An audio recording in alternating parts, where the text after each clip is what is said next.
네, 안녕하세요. 육아코디 놀이 전문가 민주 선생님입니다. 오늘은 육아코디 놀이 전문가 민주 선생님이 아닌 아이를 가진 임산부로서 임신 9주차까지의 임신 초기 증상들을 함께 공유해 보도록 하겠습니다. 이전에 저희 첫 소개 영상을 올렸을 때 정말 많은 분들께서 함께 가슴 아파해 주시고 위로도 해주시고 또 격려도 해주셨어요. 그래서 고민을 하다가 이렇게 임신했다는 소식도 알려드리고 또 많은 분들이 응원해 주시고 함께 기도해 주시면 좀 더 잘 지켜낼 수 있지 않을까. 그리고 임신부터 출산에서 육아까지 함께 할 수 있는 동지들도 많지 않을까 해서 어디에서도 하지 않았던 인밍아웃을 유튜브 채널에서 하게 되었습니다. 저는 2019년 올해 1월에 임신 24주 5일차 되던 날에 도산이 되었어요. 아무런 증상이 없었기 때문에 병원에 검진을 가서야 알게 되었는데요. 배초음파를 하고 염증이 있나 확인을 하기 위해서 질경을 넣었는데 의사 선생님께서 갑자기 아기가 나온다고 하는 거예요. 그래서 여성병원에서 인큐베이터가 없었기 때문에 긴급하게 응급차를 타고 대학병원으로 이동을 했어요. 그런데 그쪽에도 인큐베이터가 비어있는 곳이 없었어요. 그래서 새벽까지 기다렸다가 다행히 어느 한 대학병원에서 연락이 와서 그쪽으로 또 다시 이동을 하게 되었어요. 이동을 하자마자 초음파 검진을 하고 맥수술이라고 하죠. 아이가 나오지 않도록 양수를 뽑아낸 후에 밑에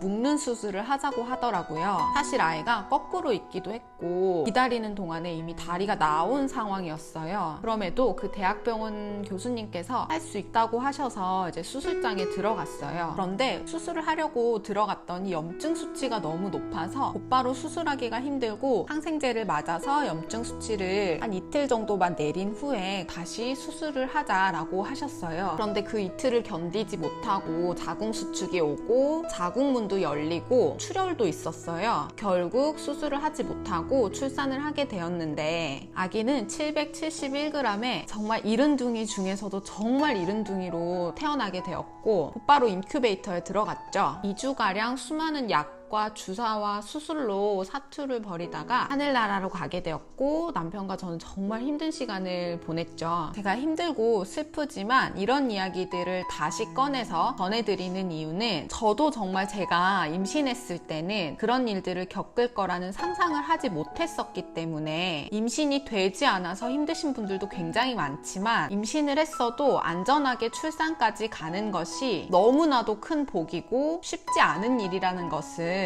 많은 예비 엄마 아빠들이 잘 알고 조심해서 나쁠 건 없기 때문에 함께 조심하자는 의미에서 지난번 영상도 또 이번 영상도 앞으로도 안전하게 완출할 수 있도록 함께하면 좋겠습니다. 저는 오늘 촬영하는 날을 기준으로 9주차에 접어들었고요. 올해 1월에 한번 조산과 6월에 또 유산을 한번 했었거든요. 그래서 마냥 기쁜 마음보다는 잘 지켜줄 수 있을까, 무사히 출산까지 갈 수 있을까 하는 두려움과 걱정이 좀 더 큰 것 같아요. 하지만 두려움에 떨고만 있을 순 없겠죠. 예비 부모이신 분들과 함께 소통하면서 또 이렇게 임신을 준비하고 계신 분들과도 정보를 공유하면 좋을 것 같습니다. 저뿐만 아니라 댓글을 통해서 또 많은 분들의 증상들을 함께 공유할 수 있으면 좋을 것 같아요. 저는 다낭성 난소증후군으로 생리를 정말 안 했어요. 그 말은 임신을 할 수 있는 횟수도 배란하는 횟수가 적었기 때문에 확률도 더 적었겠죠. 그래서 첫 번째 임신을 준비할 때는 모든 검사를 하고 의사 선생님과 상의한 후에 과배란 주사를 맞았고 난포 터지는 주사를 맞는 그 과정을 거쳐서 계획된 임신을 했었죠. 운 좋게 한 번에 임신이 되었고 계획된 임신이었기 때문에 난포 주사를 맞는 순간부터 하루하루 증상을 굉장히 자세하게 구체적으로 기록을 해두었어요.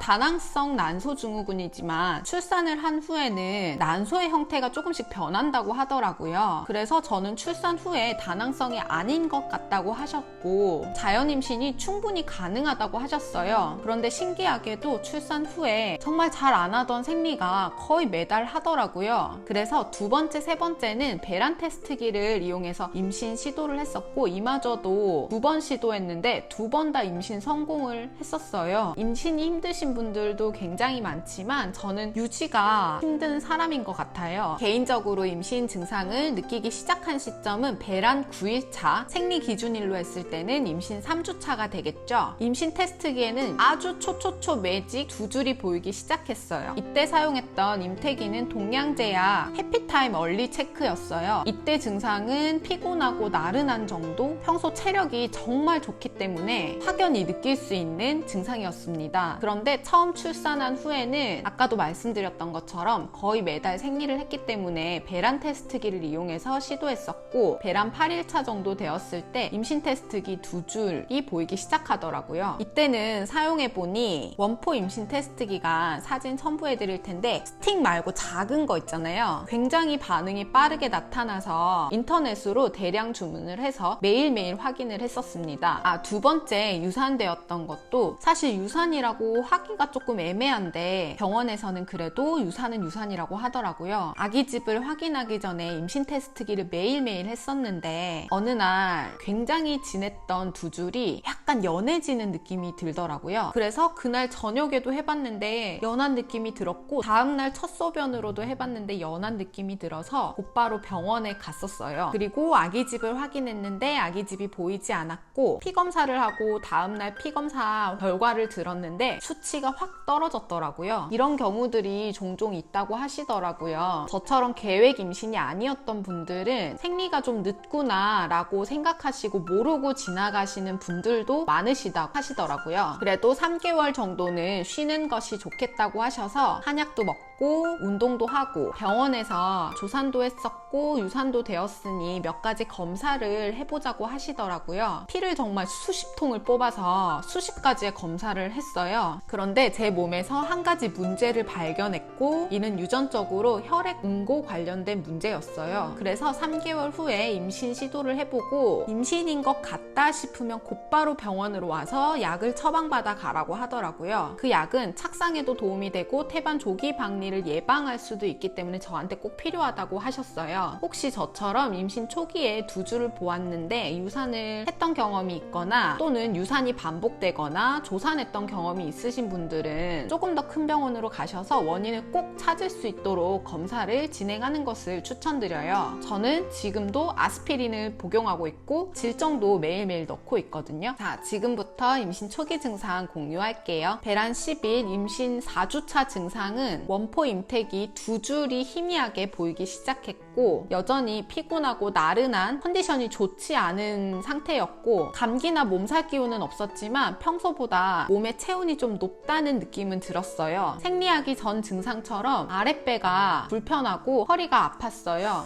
이번에는 임신을 확인하기 전부터 사타구니랑 겨드랑이 밑이 콕콕콕콕 거리는 느낌이 자주 들더라고요. 그래서 임신인가? 성공인가? 하고 미리 짐작을 조금 했었어요. 배란 14일 임신 5주차 증상으로는 이제 생리 예정일이 지나서 어떤 임신 테스트기를 사용하더라도 두 줄이 진하게 나왔고, 병원에서 혈액 검사를 했을 때도 수치가 많이 올라 있었고, 빠르면 이쯤에도 아기집이 보인다고는 하는데 저는 5주 며칠 이렇게 5주차가 지나서 좀 보이더라고요. 하루에도 수시로 나타나는 증상은 아랫배 여기저기가 아니라 한 곳만 콕콕콕콕 찌르는 느낌이 들었고, 마찬가지로 생리 때처럼 가슴이 커지고 유두 주변에도 통증이 약간 있었어요. 나른함과 피곤함도 지속되었고 낮에도 엄청 졸리더라고요. 배란 17일 임신 5주 4일 차가 되었을 때는 식욕이 아주 왕성해졌고 여전히 아랫배가 불편했어요. 이때부터는 먹덧이나 입덧이 시작되기도 하는 것 같아요. 저는 첫째 때는 입덧이 정말 없었거든요. 치킨이나 고기만 조금 꺼려지는 정도? 하루 5끼, 6끼를 먹을 정도로 식욕이 왕성해졌었는데, 이번에는 이 시기쯤부터 입덧이 시작되어서 가만히 있어도 속이 울렁거리고 메스껍고, 냉장고를 열었을 때 또는 밥할 때 냄새가 굉장히 강하게 느껴지더라고요. 지금도 여전히 입덧이 진행 중인데 이전에 입덧 없었던 것이 정말 얼마나 큰 복인지 정말 느끼고 있습니다. 저는 입덧 캔디랑 과일이랑 코코넛 워터, 오이를 먹으면서 속을 달래고 있어요. 임신 6주에서 7주차 정도가 되었을 때는 개인차는 있겠지만 동안 아기 심장 소리를 확인했고 입덧이 본격적으로 시작되었어요. 그런데 첫째 때 임신 10주차 정도 되었을 때 굉장히 크게 하혈을 해서 응급실에 갔었고 입원도 했었던 경험이 있었거든요. 그런데 이번에 6주차 접어들기 딱 직전에 선홍빛, 피는 아닌 분비물이 보이더라고요. 자라보고 놀란 가슴 소뚜껑 보고 놀란다고 너무 놀라서 병원으로 바로 갔어요. 그런데 착상혈인 것 같다고 하시더라고요. 첫째 때도 두어 번 초기에 피가 비쳐서 병원을 갔었는데 크게 문제는 없었고 아기집이 혈액이 흐르는 곳을 이렇게 눌러서 그럴 수 있다고 하시면서 질정을 처방해 주셨었거든요. 그래서 세 번째 피가 보였을 때도 그냥 그러려니 이틀 후면 검진 가니까 그때 여쭤봐야겠다 했다가 10분 후에 그렇게 크게 하혈을 했었거든요. 정말 어마어마한 양의 하혈을 했는데도 유산이 되진 않았어요. 인터넷으로 찾아보면 임신 초기 출혈이 검색어에 정말 상위에 있을 정도로 흔하기도 하고 모두들 그런 경험이 있다고 글들을 써놓으셨어요. 하지만 방심하지 마시고 이 시기에 피가 조금이라도 비친다면 무조건 병원으로 달려가세요. 산부인과는 어느 병원이나 24시간 동안 당직 선생님이 계시기 때문에 담당